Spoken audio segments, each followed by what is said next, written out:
Well, no one is injured after a fire in the 2800 block of Maple Street. Officials say two separate fires broke out in the back of a home and a detached garage early this morning around 5:15. It took around 30 minutes to put out the fire. The cause is still under investigation, but the fire department says this is the second fire in this neighborhood in 2 days.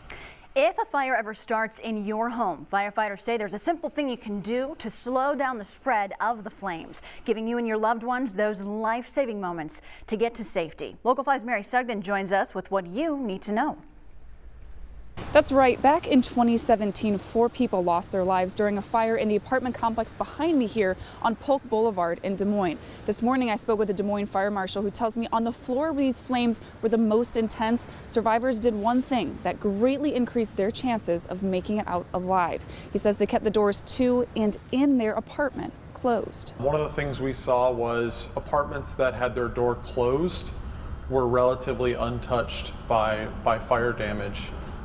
We were able to perform rescues at that incident through an apartment that had a closed door, and they were on the same floor as the fire. Des Moines Fire Marshal Jonathan Lund says during a 2017 fire at an apartment complex, many survivors gave themselves precious, life-saving minutes just by keeping doors closed, which is why he says before you go to sleep, closing a bedroom door could be the difference between life or death if a fire breaks out. Fire needs fuel to consume, and it needs oxygen or air.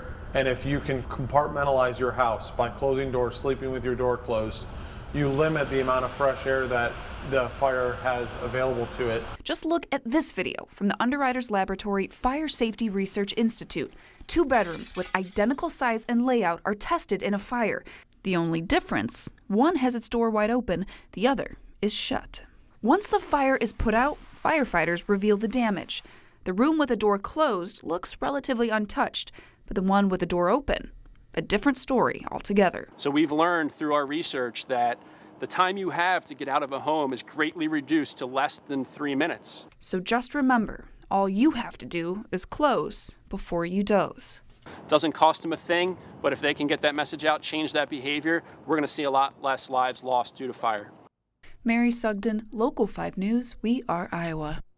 If a fire breaks out in your home while you're awake, escape if you can. You should try to shut the doors to the room where the fire is. The fire marshal says that will help contain the fire instead of allowing it to spread.